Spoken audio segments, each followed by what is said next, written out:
On est le 9 juillet, bienvenue en prenant votre café. Je suis à Sousse, dans un hôtel qui s'appelle le Bar Antonia. Je l'ai trouvé hier, de toute beauté. Et d'ailleurs, hier, j'ai pas eu le temps de faire un live. J'étais en dos de chameau, de dromadaire. Je sais, quand je dis dromadaire, chameau, le monde me dit, c'est pas un dromadaire.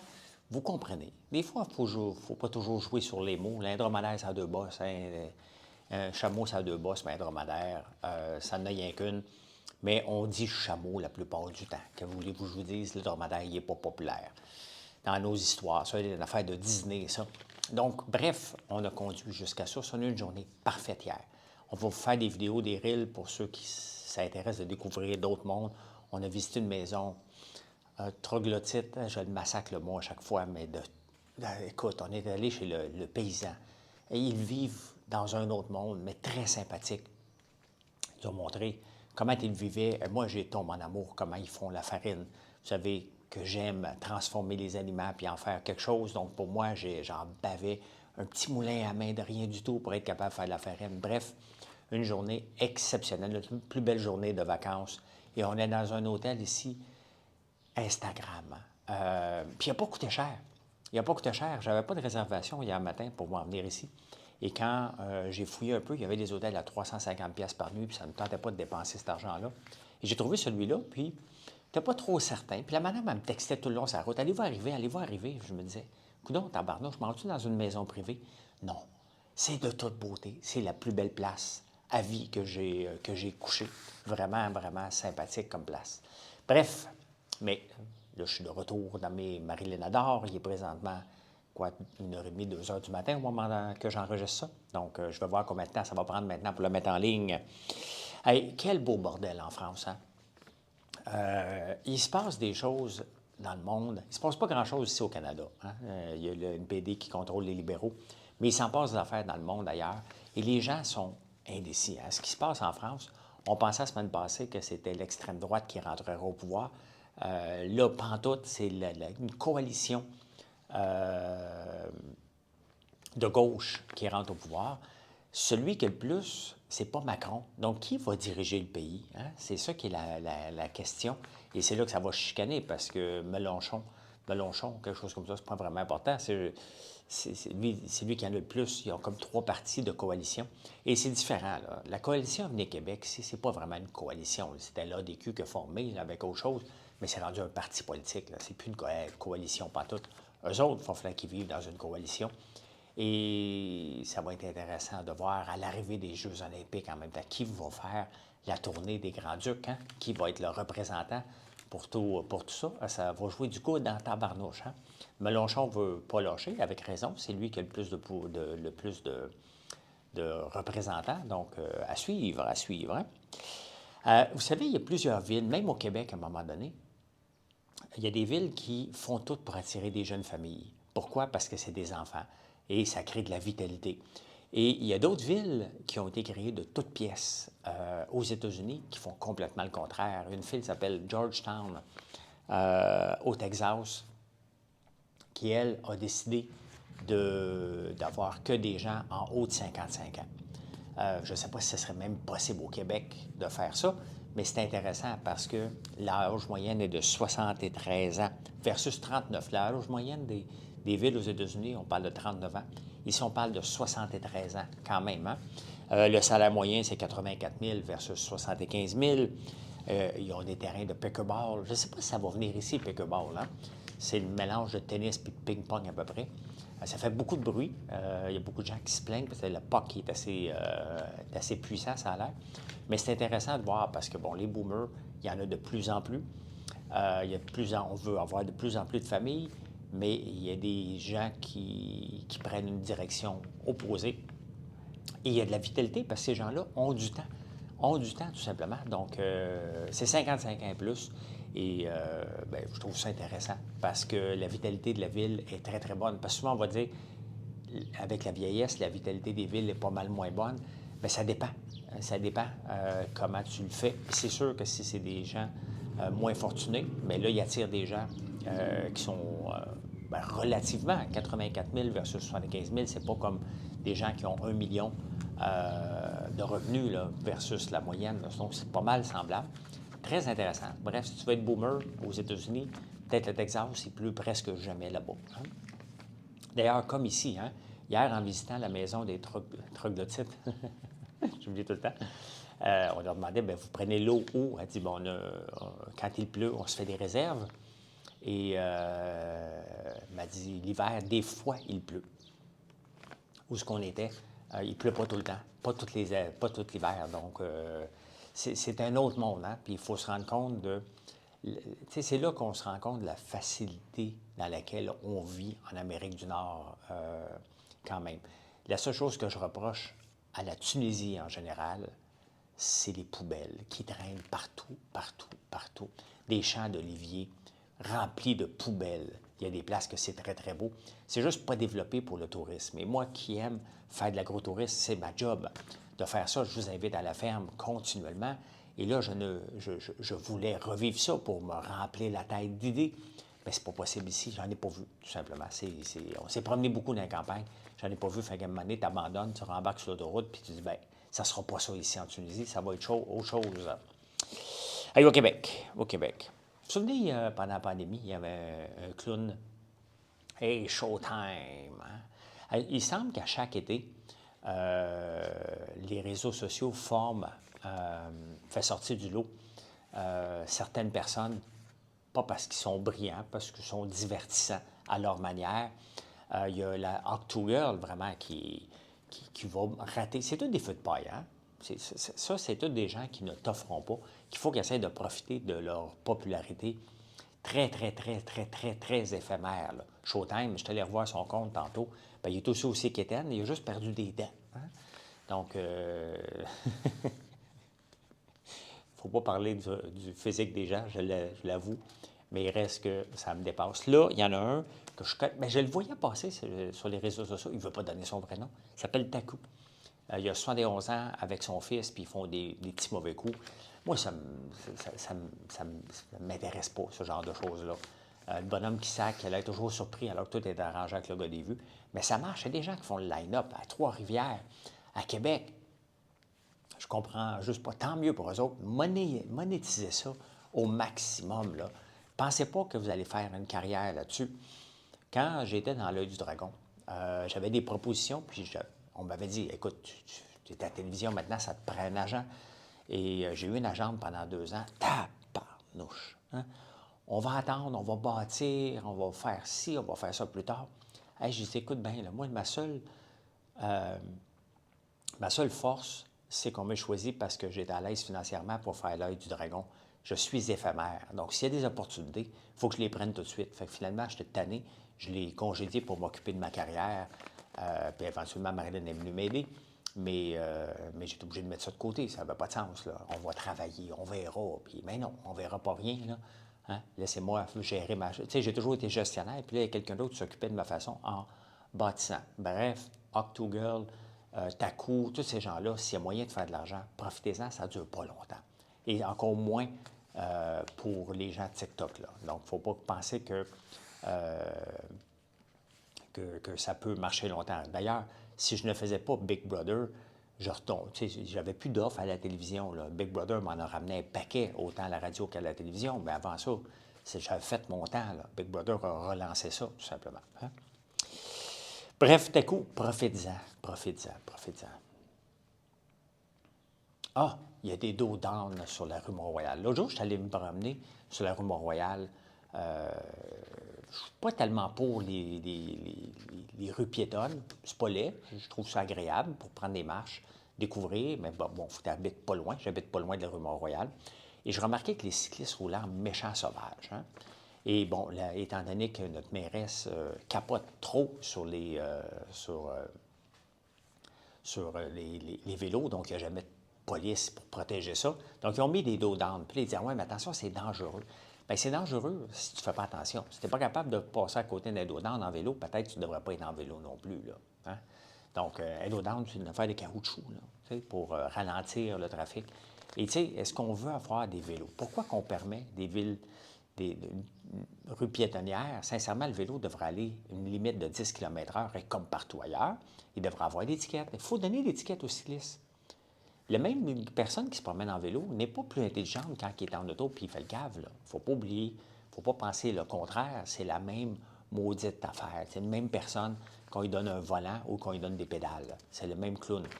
Donc, ils avaient déjà fait dans Verdun qui disent pour le dos nord, on s'en balance, il faut ralentir le trafic. Si on veut une rue vraiment piétonne, bien, qu'est-ce que le vélo fait là-dedans, tout simplement? Hein? Une valeur que je n'ai pas Longueuil, parce que là, j'ai Montréal, Laval. Le maire de Laval, Stéphane Boucher, veut empêcher comment on dirait ça, j'ai un blanc, la spéculation sur des terrains agricoles. Et ça m'avait fâché de voir que, là, il annonce que les terres en friche, il va y avoir comme une amende, hein? Une redevance. Si tu n'exploites pas ta terre agricole, il faut que tu redonnes une redevance. Donc, ça va empêcher les gens qui achètent des terrains qui laissent pousser en friche. Souvent, vous pensez qu'en campagne, les gens font ça, hein? Parce que ça se fait autour des villes. Mais dans mon coin, à un moment donné, on parlait des Chinois, l'invasion chinoise, puis les Chinois qui achetaient nos terrains. Puis ça fait longtemps que je fais des nouvelles comme ça sur les différents réseaux. Je vous disais, Pangera, entre autres, avec Charles Serrois, arrêtez de capoter, là. S'ils achètent des terrains, c'est pas pour mettre un building dans le fond du Rang-Sainte-Madeleine, là. C'est pour faire de l'agriculture. Parce qu'on peut vouloir faire de l'agriculture à grande échelle. Et vous aviez peur, les Chinois. Puis moi, j'ai un Chinois, puis nommez-moi le nombre de Chinois. S'il y a quelque chose dans les années 80, c'était la Suisse. Moi, dans mon coin, il y a des Suisses qui sont venus s'installer, qui sont venus acheter des terres. Ils ont déménagé de la Suisse parce que c'était moins cher acheter des terres agricoles ici. Ils sont venus s'installer, ils font partie de la communauté maintenant. Mais à l'entour des villes, bon, il y a de la spéculation, bien entendu. Des cas comme Luc Poirier, qui détient des terrains et qui vend ça à gros prix de 400 millions pour, je pense que c'est ça, 240 ou 400 millions pour Nordvolt. Bien, ça fait rêver certains détenteurs de terrain, puis ils disent, bien, regarde, je ne m'occuperai plus de mes terres, j'ai plus l'âge, et pourquoi la vendre quand éventuellement il va y avoir un développement immobilier, donc je vais attendre. Et c'est ça que le maire de Laval veut éviter. Bravo. Bravo. Mais il vient de dézoner un terrain agricole pour permettre une nouvelle cité du multimédia à Michel Trudel sur des terres agricoles. Là, à un moment donné, il faut être conséquent. Là. Si tu empêches le développement urbain sur les terres agricoles, il faut que tu l'arrêtes pour tout le monde. Là. Pas pour seulement la spéculation immobilière, mais aussi, et surtout que ça va tomber, ça va être un flop. Il ne faut pas oublier qu'on le voit de plus en plus des vidéos faites par l'intelligence artificielle qui s'en viennent, et ça va être facile d'adapter des vidéos. De plus en plus, ChatGPT n'a pas encore sorti son Sona, ou Sora, Sona, j'oublie le nom, c'est pas grave. Là. Je pense que c'est pas grave. Ça fait longtemps qu'on n'a pas vu de vidéo parce qu'il y en a un paquet d'autres qui en a sorti. Donc, il y a vraiment une grande tendance vers les vidéos générées par l'intelligence artificielle qui va être de mieux en mieux. On est au tout début et c'est déjà excellent. Fait qu'imaginez-vous, dans quelques années, et pourquoi octroyer? Tu sais, à un moment donné, les maires se doivent aussi de suivre la technologie avant de prendre des décisions. Avant de dire oui, quand même que le promoteur arrive avec un paquet d'idées, s'il se ramasse avec un building vide après, il n'a pas gagné. S'il se ramasse avec une entreprise en faillite, il n'a pas gagné. Donc, les maires, ceux qui offrent des permis d'exception, se doivent de regarder, oui, mais le futur s'en va vers où? Tout simplement. Et d'ailleurs, bien, en parlant de futur, il y a Stromgol, un ami, c'est pas son vrai nom, mais c'est son nom réseaux sociaux. Salut mon Stromgol. J'ai déjà demandé son nom, mais je ne me souviens pas. Qui m'a envoyé, parce qu'hier, je n'ai pas lu les journaux, j'étais en dos de dromadaire. Très le fun. Très, très le fun. BRP qui voudrait faire une auto électrique, mais ce n'est pas la première fois. Et il ne faut pas oublier que Bombardier ont déjà fait des autos à la guerre. Hein?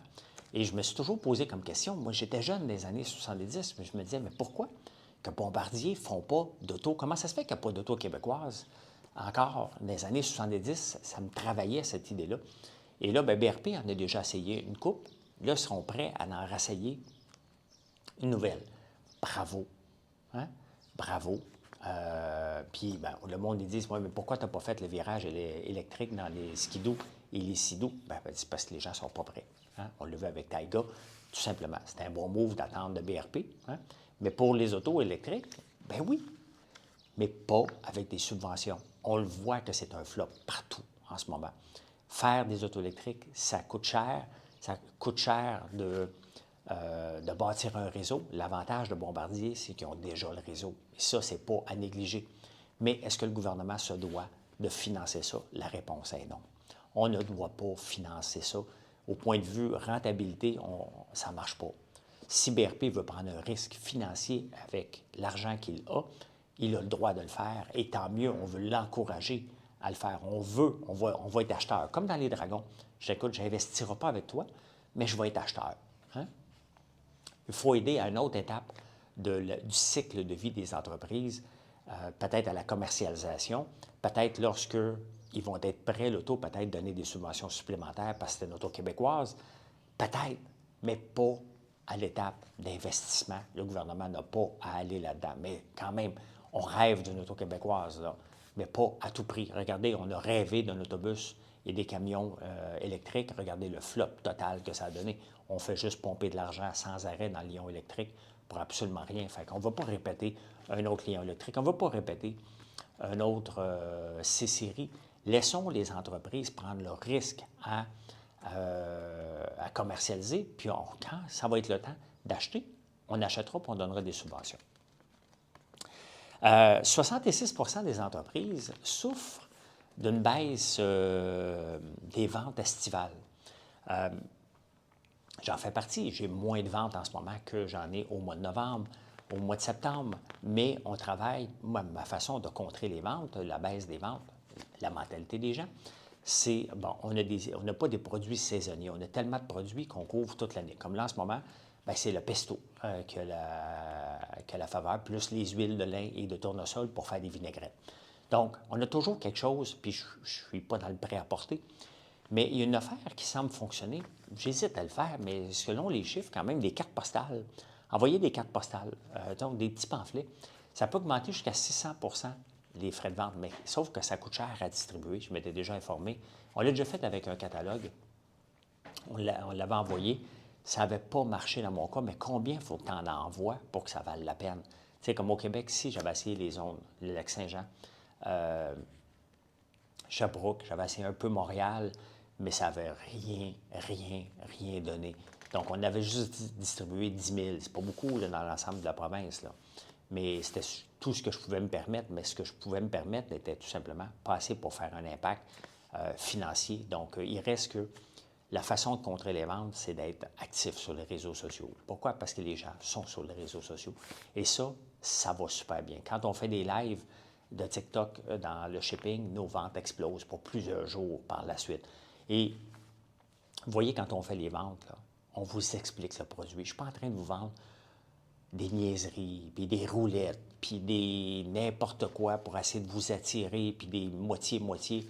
Je ne fais pas ça. On vous explique qu'est-ce qu'on fait et vous aimez comprendre. Moi, regardez, ce qui me déçoit de la Tunisie, c'est que je ne peux pas aller voir des gens fabriquer comme on vend il y a des bols artisanales ici. Tout le monde en vend, sauf que je ne peux pas voir où ce qui est fabrique. Moi, ce qui m'intéresse, c'est où ce qui est fabrique vraiment, comment ça marche. Hein? Donc, c'est l'histoire qui manque derrière à peu près la Tunisie, alors que moi, je cours l'histoire. Je ne suis pas déçu, là. Comprenez-moi bien que je ne suis pas déçu de mon voyage en Tunisie, pas du tout. Il me manque quelque chose d'important dans mon style de personne que je suis et dans mon style d'entrepreneur que je suis. C'est ça que je vous vends, une histoire à tous les jours. Tous les jours, on revient avec une histoire. Bref, tu peux augmenter tes ventes, mais il faut que tu aies du budget pour couvrir l'ensemble du Québec si tu veux que ça fasse un impact. Hein? Hey, c'est intéressant ce qui se passe à travers le monde. On parle de politique, mais on parle aussi de décisions très intéressantes. La Grèce, qui a déjà eu une semaine, ils payaient leurs fonctionnaires 54 semaines par année. Ben oui, à un moment donné, il était en faillite, mais il y avait tellement de droits que les fonctionnaires s'étaient donnés que ça n'avait plus de sens. Là. Mais là, ils reviennent avec la semaine obligatoire de 48 heures. Travailler 6 jours par semaine, pas en exploitation. Il va falloir que les entreprises payent 40 de plus pour les heures supplémentaires. J'imagine que le gouvernement va peut-être en payer une partie. Mais ça va à contresens de tout ce qu'on essaie de faire de la semaine de 30 heures. Travailler 4 jours par semaine. La Grèce, ça y va à l'autre côté, de dire non, on veut augmenter les heures travaillées. Pourquoi? Parce qu'il y a encore beaucoup de travail au noir. Donc, ce qu'ils veulent, c'est que les gens déclarent leur salaire. Et pour avoir la prime de 40 il va falloir que ton salaire soit déclaré. Donc, à suivre, est-ce que ça va fonctionner? Bien, c'est des laboratoires à ciel ouvert. C'est des études universitaires, un peu comme ce qui se passe en Argentine. Et ça, c'est intéressant. Pour nous aider à prendre des décisions à travers le monde, il faut regarder ce qui se passe ailleurs. Et la Grèce vient de donner un exemple, l'Argentine en donne un autre. Est-ce que c'est bon? C'est trop tôt dans les deux cas pour prendre des décisions. Mais ce que j'aime quand même de ces pays-là, c'est qu'ils prennent des décisions majeures.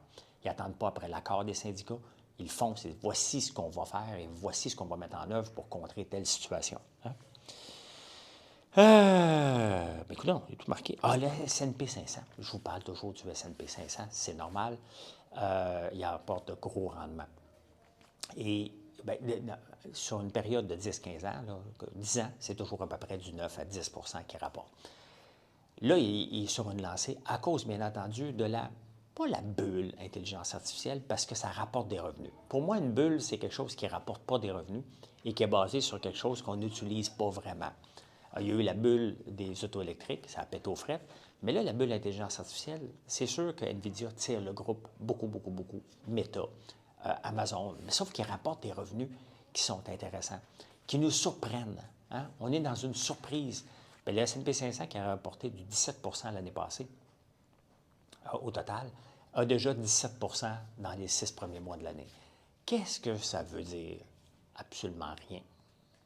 Il y a des prévisionnistes qui disent que le S&P 500 va tomber de 10 dans les 6 prochains mois. Il a raison. Ça va arriver. Quand? On ne le sait pas. Parce que si on le savait, les prévisionnistes seraient les gens les plus riches sur la Terre. On ne le sait jamais. Parce que pour qu'ils puissent coller cette shot-là, il faudrait qu'ils disent que l'ensemble des grandes compagnies va tomber. Est-ce que ça arrive? Des baisses de 10 5 20 à la bourse, ça fait partie du scénario. On espère que ce n'est pas nous autres, et c'est pour ça qu'il faut avoir un portefeuille diversifié. Mais si on regarde sur un horizon à long terme, avec des achats mensuels, vous allez vous en foutre quand ça va arriver, vous allez presque être content, parce que ça va épurer le marché. Moi, j'aime ça quand il y a des petits downs. J'aime pas ça pour mon portefeuille, je ne vais pas le voir pendant ce temps-là, mais ça permet d'épurer les spéculateurs, puis on a besoin de ça. Hein? En terminant, l'insolite, vous savez que des vending machines, on en va au Japon souvent avec des choses assez spéciales. On a des vending machines, des machines distributrices, excusez le mot anglais, avec des pizzas maintenant ici. Salut Bruce. Mais il y en a aussi aux États-Unis, en Alabama. Qu'est-ce que vous pensez qu'ils ont sorti comme machine distributrice? Tu peux acheter des munitions. Hein? Passe à côté. Écoute, tu te colles au guichet, il faut aller chercher des balles de 30,06.